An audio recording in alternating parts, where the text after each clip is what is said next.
Guys, what's up? I did not expect to go live again, but we got some controversy. Read the tag.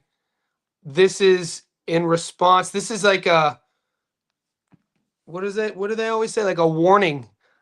I guess we're going to do this live to talk about scammers. We got a scammer in our Discord. I'm waiting for Breaking Bad to come on, so I'll just burn time. I'm coaching. I didn't expect to go live. I do have to address this because it's my Discord, and people were scamming. Alex, I had to, we had to ban somebody. Dude, guys, if you're friends with anybody online and you don't know them in real life, please don't transfer money to them. I think somebody got scammed out of $2,000 in the Discord.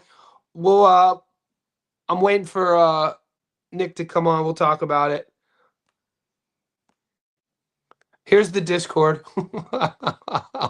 Dude, I got the messages I got from Breaking Bad. This was only like 10 minutes ago, guys. I'm all disheveled. I was watching Pittsburgh versus the Ravens, and I get messages from Nick. Can I call you? You call me. Your Discord. Are you seeing what's happening right now? And I'm like, what the hell's happening? And so, hold up, boys. So we had Ticketgate. Now this is Scamgate. This is Scamgate. So I'm gonna start it here. This is Scamgate. Welcome to Scamgate. Now I've had to ban Alex, who changed his name to the $1 Million Man, is on our ban list. Muscles was on the ban list, and now Alex is on the ban list. Here's why. This shit got racial. Okay, 11. Here's Breaking Bad now. Add to the. All right, Nick, take over. I'm gonna bring up the chat. Yeah. First of all, what's up, everybody? I hope everybody's having a great night. Hope everyone's having a good laugh if you're in the chat and reading along. Shout out to everybody. So at first, it all started with the scandals and the breakaways, and we have Ticketgate with Muscles. Now we have Scamgate. So simply put here, this is exactly what I gathered and read. And the person that I gathered and read this from replied to my comment and said, yes, essentially confirming what I said was essentially about spot on. So from what it is read is that one person in the chat, as we can see from my message, Alex, now $1 Million Man, told him to send his buddy $1,000. I'm assuming like a bookie from like Uncut Gems, like he's fucking Howard Ratner. So he said, send my buddy send him $1,000 and you'll get a 200% refund if the bet loses, meaning you'll get $2,000 back if the bet loses. And the pick lost, and I assume no limit was not paid by this bookie and or whoever was supposed to be refunded. And then this is not being accusatory on my end, to simply gather from what I'm reading on the chat. So yeah. Does it start? Should I scroll up? Does it start way before this? So yeah. Yeah, here we go. Oh no. And I was just saying, yeah, that's what I read. And it seems like the chat's not really digging it, but it was requested. It was requested for people to go live. People did request this to go live. So look, they're saying, well, this is stupid. Mac Bobby's not in our Discord. Look, the boys who aren't in the Discord they're not going to understand that. I should have made this privacy under members only. You know what I mean? So guys, if you're not a member in our Discord, you won't even know what we're talking about. So this is a Johnny Says Boxing VIP only. Our Discord is a private Discord. You pay to be in there. We have about 350 boys. It's a professional betting Discord. We have boxing, MMA, NBA, NHL, soccer. We're launching Major League Baseball this year. And so what Nick just said is why they had to call me, because it's my Discord. He was like, Johnny, you got to see what the hell's going on. There's people scamming in there. And so we've had an issue with Alex. If you're in our Discord, Alex, his Discord color is pink. He's usually in the soccer Discord. He floats back and forth. He trolls. And then you just call him out and he kind of settles down, right? That's the Alex. I could deal with trolls. I don't mind. I'm not a gatekeeper. I try not to block anybody. The only people who've ever really gotten blocked was Muscles for lying about his tickets. And if you're unfamiliar with Ticketgate, go to our playlist on my YouTube and type in Ticketgate. You could catch up to Ticketgate. He was making fake tickets. Now this is Scamgate. Now you're reading comments like this. This is why John and also he changed. Alex changed his name to $1 Million Man. What a name! So if I may interject, I agree with a few things. Interject. There definitely is too much drama in the Discord nowadays. I can 100% agree. There's definitely too much drama, and I agree with Mac Bobby. Like, why the hell did he send any money? I agree. Why would you send anyone over the money? I mean, if you got it like that to send someone $1,000, I guess you got it like that. But I wouldn't recommend that to anyone. Send me the money, and I'll send it right. Like, don't send strangers the money. At least don't send anybody money, boys. What are we talking about? Please don't transfer money from your bank account to strangers in a Discord. What are we? That's why I wanted to go live. So I wanted to just address that. Never. Okay, to answer Mac Bobby, the link is pinned in the comment section, Mac Bobby. It's a couple bucks a month. Look at Jose Acosta, damn muscles. Mixing scandals now. Scandals. Muscles was Ticketgate and Scamgate is with Alex.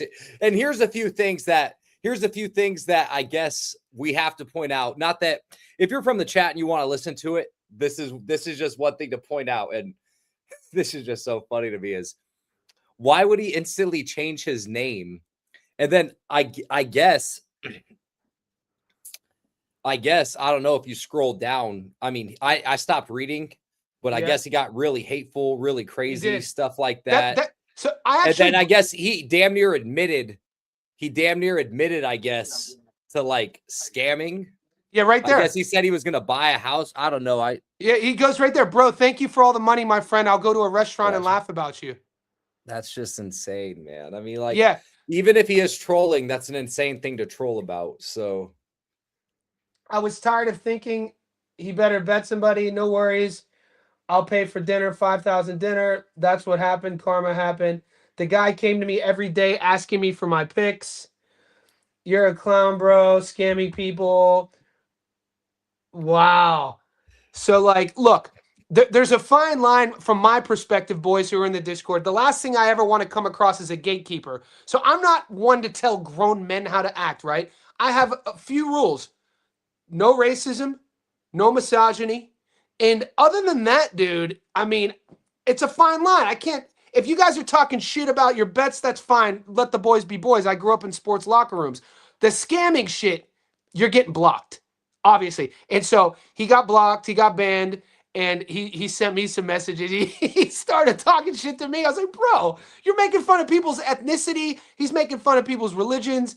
So add Alex, aka $1 Million Man, to the no JSB insider list, along with Muscles.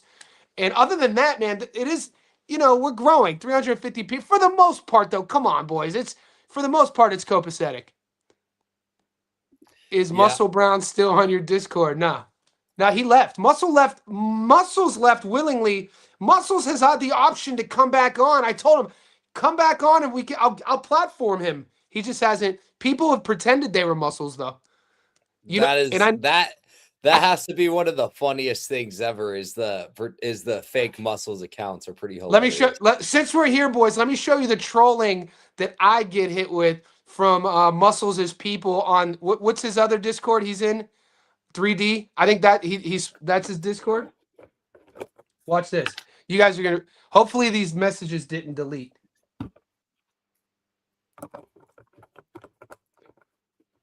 Oh, this is full transparency right now. Oh, I think they're deleted. How do I search? I'm still learning how to do this. I'm gonna join the Discord. The link is pinned. That's what happens when you get caught. This is like reality TV. We can still, and that's the best thing is we're still on. We can still talk about some fights. Yeah. Talk about what. You carry the conversation, Nick, while I search for this. While I search for something. Yeah, I mean, I came on. I said my piece. I wanted to be the moderator and explaining it real quick. But I mean, we got some interesting scraps coming up this weekend here with exactly with exactly Subaru Matias and Dalton Smith, and then you got a Jit Kaya Ball versus Damian Naiba. I think there's some interesting money to be made this weekend, man.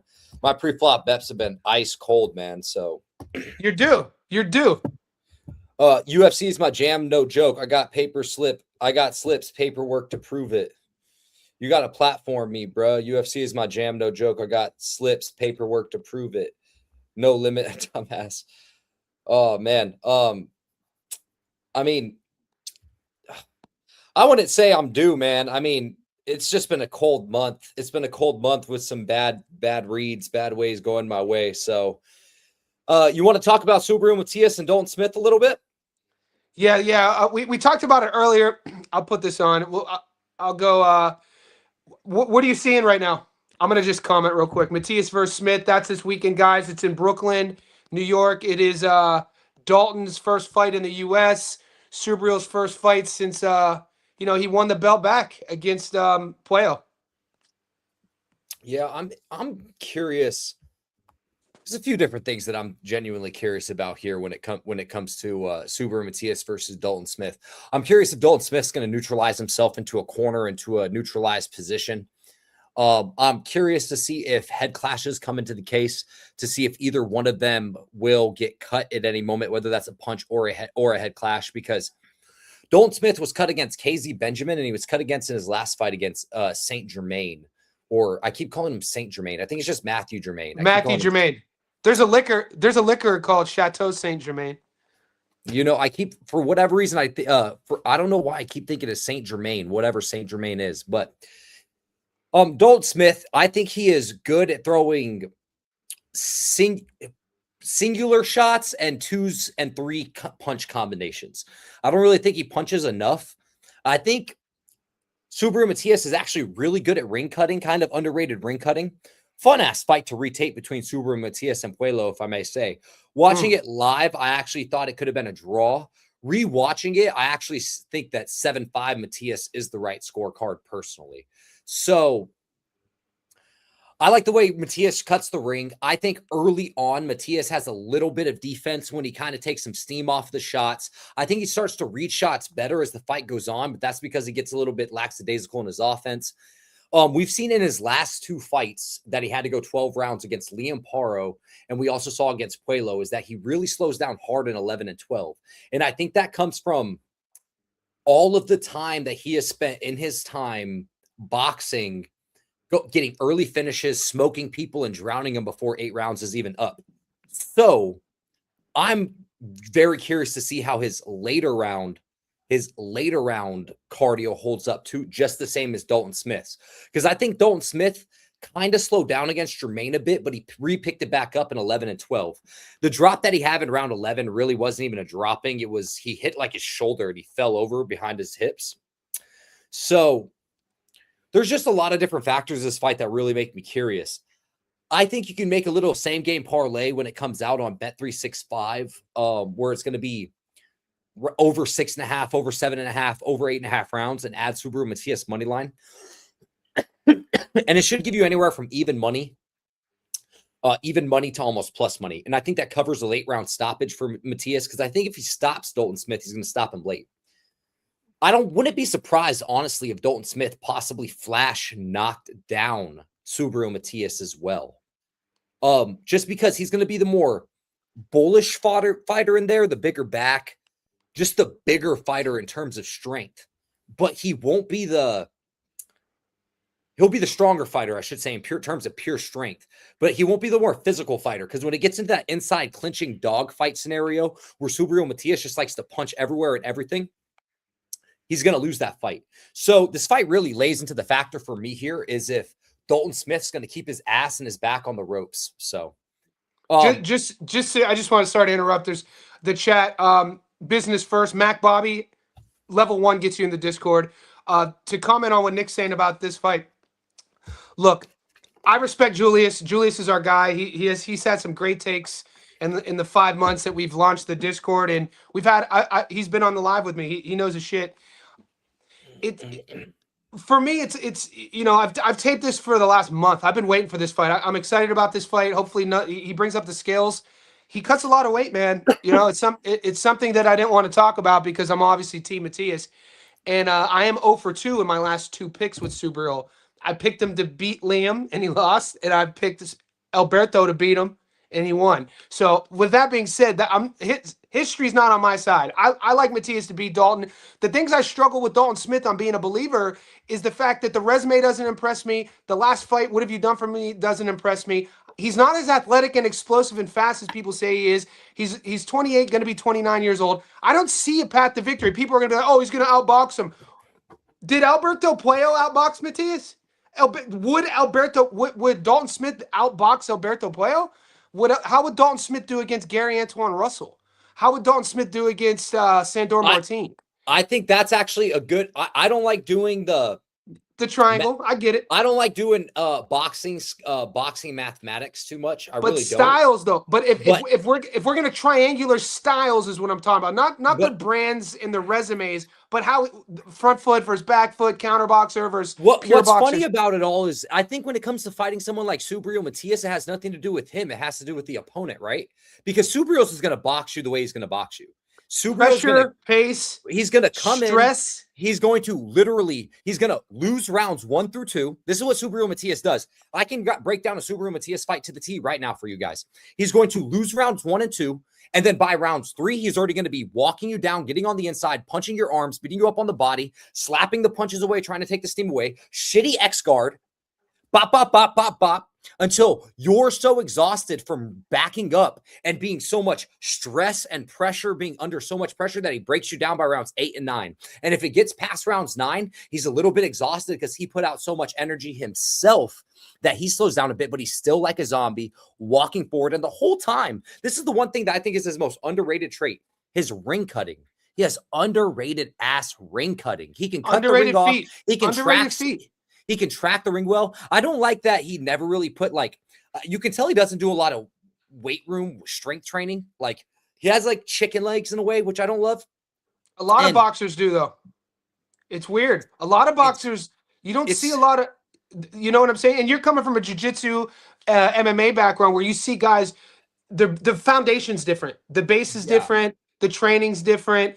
I like what you said though. I do think people underrate his ability to move a bit. And I think, and all of this, like being said, like, I know I'm like kind of rambling a lot. My apologies for that. I think when it comes, I don't apologize. I don't like the apology bit. No, fuck that. I won't apologize then. Yeah, but good. Just when it comes to that, that's how Subriel fights every single fight, right? Where Liam Paro had so much success is he was able to come in. He was able to clinch and minimize, as I always call it. I always call it clinch and minimize, and this can mean a few different things. He enters the engagement. And Liam Paro entered the engagement behind a blinder or a feeler, or he entered the engagement and he either clinched and smothered, or he clinched, punched, and then disengaged completely. He didn't stay in there in the engagement with Subriel Matias. And anytime he came a firefight or any type of real engagement, he would hold and clinch up so much so that he got a point taken away. And my thing is Dalton Smith, and another thing with Alberto Puello. Alberto Puello, who's a damn good boxer, in my opinion, the best win on Subriel Matias' resume by far, by a country mile. And that Goyas win is aging very well after he got that robbery loss against Lindolfo. Real motherfuckers know that Goyas won that fight against Lindolfo Delgado. Dude, I was shocked, man. I thought Goyas got that ass beat against Matias. And then 3 months later, he fights a clubber in Tijuana, a 6-rounder, and lost, but they gave him the win. Did you watch that fight? No, I didn't watch that fight. I only watched the Lindolfo fight. He was stunned. He was flat. He was lethargic. And I was like, surely he's done. And then he looked good against Lindolfo. Thank God we got the robbery decision and we won. But But I think with Matias, where it gets dangerous, I just don't think Smith is going to be able to clinch and minimize like that. And I don't think he's going to be able to skirt against the ropes for 12 rounds with the cardio-based pressure and the counter punching that Puello has. I just don't think he has that arsenal in him to do for 12 rounds. And we have to see his adaptability at this level. I think that unless Dalton Smith is going to have to be faster, he's going to have his conditioning is going to have to be on point, and he's going to have to be able to punch going backwards. There's a lot of things he's gonna have to do that I haven't seen. He didn't, he dropped Matthew Germain a couple times. He wasn't able to finish him. I didn't see much urgency on his game plan. Maybe he wanted to get rounds in. I'm not sure, but I'm gonna rewatch that fight again. We watched it live. Another thing about the drop in the 11th round was like on the shoulder when the Matthew early Germain was the leaning too far yeah over his base. The 12th round was a good drop. I got dropped in agree, the second too. I didn't. That's one for whatever reason. I thought I knew he had one in the early rounds too as well. Yeah, I agree though. He doesn't fight with great urgency. I just don't think he fights with great levels too. That's what I don't. Yeah, I don't like he's almost blasé about his work, how he operates. I don't see the gears, and also, Super Matias has this like accumulative power. He has this like for having a knockout to win ratio. That's by 1,000 cuts. Yeah, he's but a death by 1,000 cuts kind of guy. I think I would put him in between. I think there's another category of that. I would call death by 1,000 cuts like William Zepeda. A lot of his stoppages are like, because he punched him 700 times. Yeah, you melt and then the ref steps in. But Subriel's is like, I think a lot of guys underrate Subriel's the left hand to the body that he throws is just sickening. When he throws that left hand to the body and his hooks to the body, it's almost akin, and maybe it's a bad comparison to like how Alex Pereira low kicks. Pereira's low kick is stiff and it's short. It doesn't look technical. There's not a lot of whip on it. And this Matias kind of punches like that too with that hook. And I think some of his opponents early on, they get a false sense of security into thinking that, oh, he has a lot of knockouts, but he doesn't punch that hard. And then you start fading a bit. 5th, 6th round comes along. You're getting touched a little bit more. By the 9th round, your arms are sluggish because he's worked the arms. He's worked the shoulders. And then you start running out of gas. We've seen this happen, and Dalton needs to be on point with his conditioning.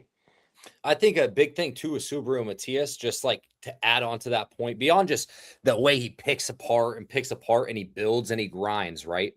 But he is so energy conservative when it comes to Subriel Matias. He's so energy conservative with the way he throws his punches inside of the pocket. He doesn't wind up on any of them. All of them, like you said, are short, tight. So he can throw a bunch of them. And he doesn't have to, and he can throw a bunch of them while they're energy conservative, and he can throw them while slapping off shots just because they're so unconventional. I don't know if you noticed that or not too as well. Little steam off, X guard, bop, bop, bop, bop, little like stylish work to him. And then another thing too as well is he has long arms, very long arms, 74-inch reach. Like you can see it on the tape is that he has that wiry strength. Like you can tell it's like wiry. It's There is a hesitation. Like Dalton is going to have his openings. Dalton's going to have to punch with him though, because when Subriel gets you against the ropes and your back is against the ropes, he will give you both shoulders. He gives you both hips, and he throws his hooks. And he keeps his head right there. He does keep his head right there, and he is there to get hit. I was going over. I love you, bro. Like it shows this man knows his boxing. But did he just bring up an Ergashev fight? David Eister's a G, dude. Eister's an OG of the channel. Isn't the Ergashev fight from like 2020? Yeah, it's 2020, 2021. No, he's an OG to the channel, and he knows his boxing. The only reason I say that is because I just think you can't bring up tape from 2020 when we're talking about a fight that's happening in 2026. Yeah, especially watching. Which honestly, and look at how it bit me in the ass. My own rule last week. I did all this deep dive tape from 10 years ago to see Bomba get knocked out, and it bit me in the ass. Yeah. Sticking to my guns. I don't care about tape. That's 2 years. 3 years is my number at most, at absolute most. Yeah. Sometimes you have fighters that only have 3 fights in 3 years. So I don't mind that 3-year gap. But dude. But the thing you also have to look at, like if you cap it at 2 years, I usually cap mine at 2 years, depending on how active they've been. But if you've noticed though how a fighter is evolving, like I thought Subriel Matias had leveled off in the Liam Paro fight. I was like, all right, this guy, a lot of his knockouts are against guys people don't know about. Liam Paro went in there, 116 to 112, well, like 116 to 111. A couple points were taken off, something like that. And I was like, all right, he won by a couple rounds. And then you saw Matias against Puello, and then Matias against Goiás, and then Puello. I was like, dude, he's actually gotten better. Like, I didn't think that he had it in him to level up. So I'm not going back to watch the Inyanyan fight, the fight that he lost in 2022. I think he fought Inyanyan the first time, lost, and then he knocked him out in the rematch. I don't have to go back because now I'm watching a guy who's actually leveling up. He's not the same guy he was even 3 years ago. And I was impressed with his movement and his reaction and his twitchiness against Puello. I didn't expect him to be that active. Now, I did have Puello winning rounds 11 and 12. I thought Puello won that fight, and other people didn't. And obviously, Subriel's a champ. I'm going to be honest. I think the only rounds you can clearly give Puello are 1 and 2 and 11 and 12. And I think even 2 may have a little bit of diciness to it. Like, I just like rewatch. There was one more round in those middle rounds too. I know I'm missing one that was clearly Puello round 2 as well. I thought 7-5 was the right scorecard. But David, Yeah. that's so real quick, David, just to answer on what you were saying, I did say earlier, I don't know if you missed it. I think Dalton Smith could be a guy that put Subriel on the canvas. I can't remember seeing Subriel get dropped on the canvas, and I'm a Subriel's like my favorite fighter. I can't remember ever seeing him get touched on the canvas. Again, I can't remember that deep into tape from 2019 and 2020, but I know he didn't touch the canvas against Goiás. I know he didn't touch the canvas against Paro. I know he didn't touch the canvas against Puello. I know he didn't touch the canvas the Roberto Ramirez fight. Mm-mm. There was one more too as well. But either way, what I'm saying is I think Dalton Smith has power and he's sturdy as hell, and I think he could possibly knock Subriel on his ass. But I think it would be more so because of how sturdy he is. Like, he punches people on their shoulders while they're falling over their base and moments like that to where maybe they fall over. And Subriel Matias isn't that big and that physically strong. But I just don't think, I don't know, man. I think like it wouldn't surprise me to see Dalton Smith drop him. It would kind of surprise me to see Dalton Smith win this fight. Just simply put, to give out my prediction now. Like my Patreon, my boys on my Patreon have had my prediction out since Saturday morning, I believe Saturday, like 5 or 6 a.m. Yeah.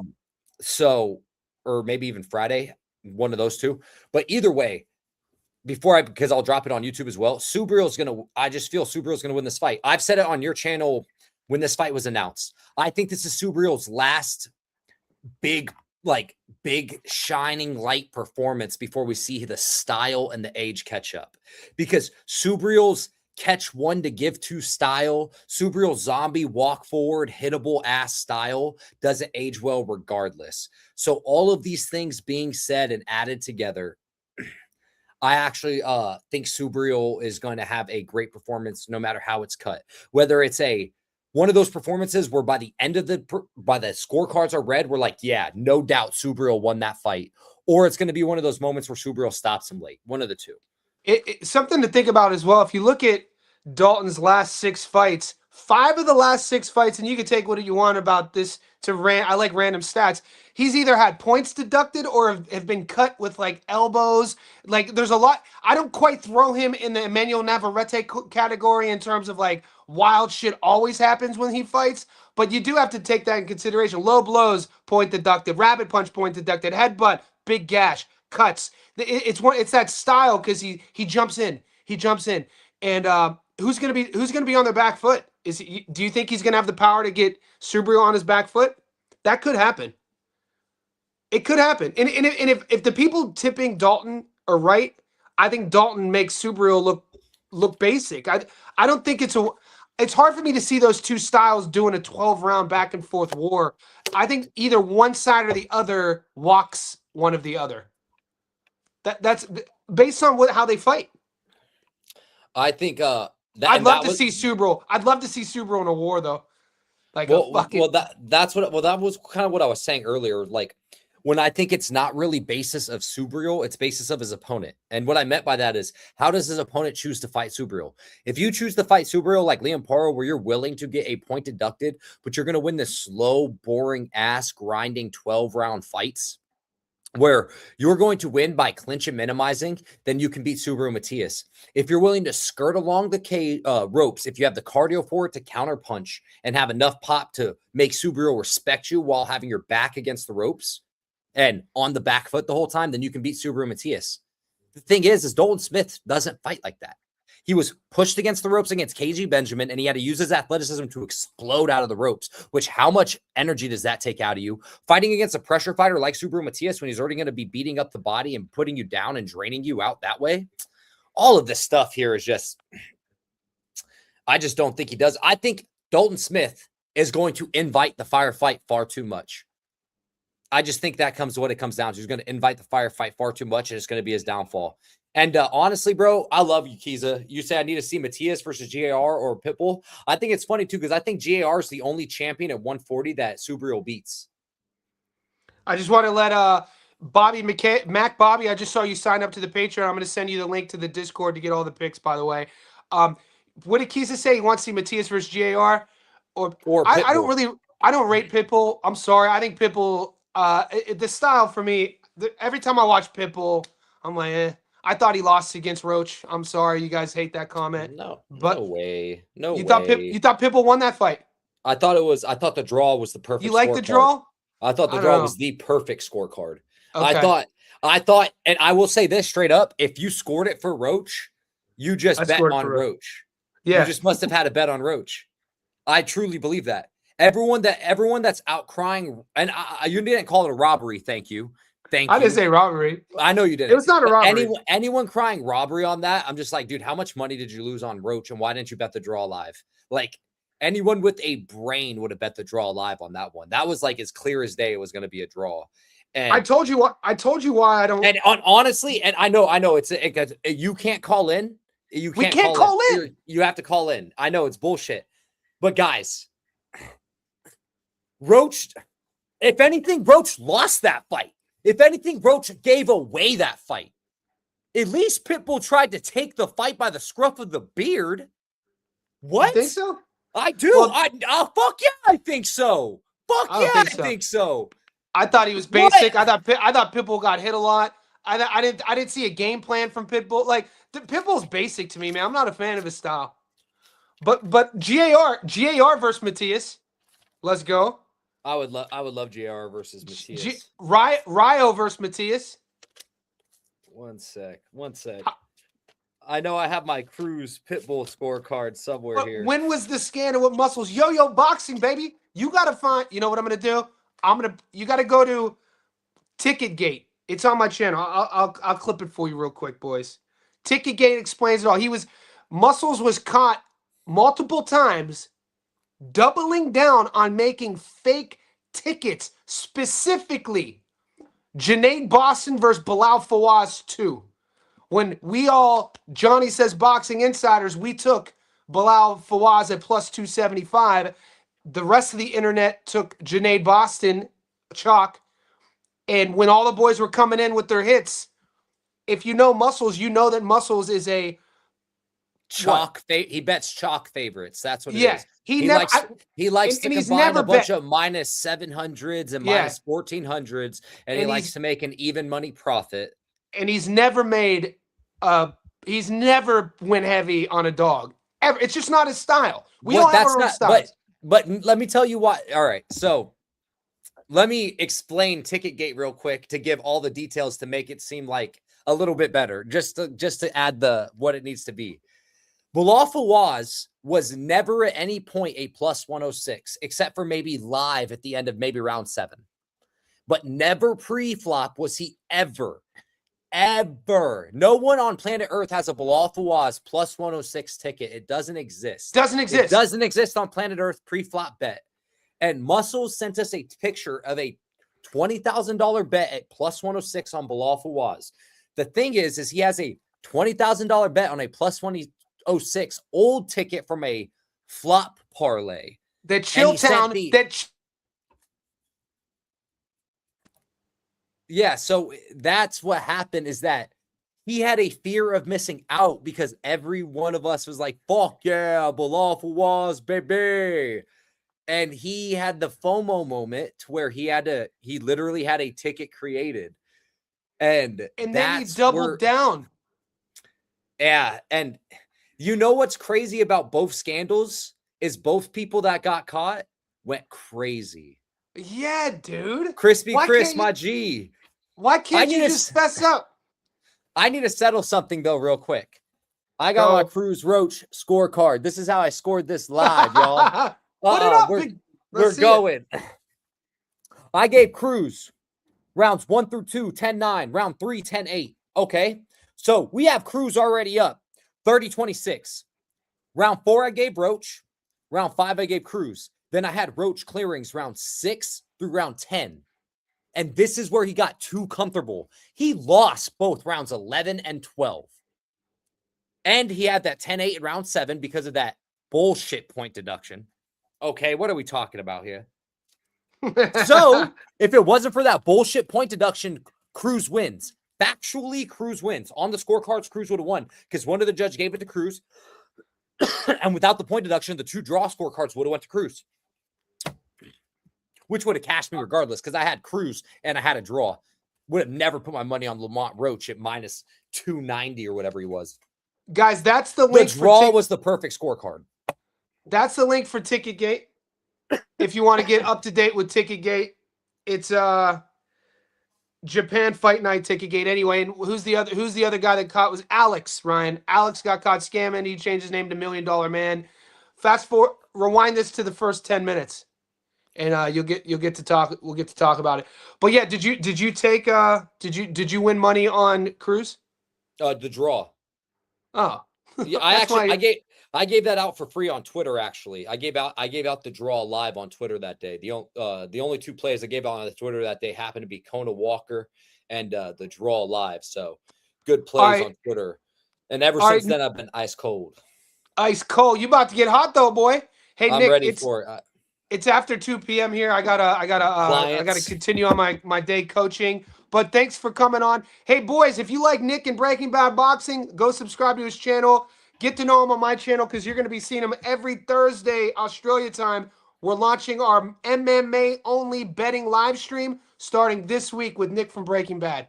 Yes, sir. Yeah, go check me out. I'll be having Subriel Dalton Smith breaking down, dropping in like 20-ish hours. Then I'll be having a Jit Kaya Bell breakdown dropping as well. Join the Patreon for any specific requested fight tapes on Breaking Bad Boxing at Patreon. So, all right, brother. Nice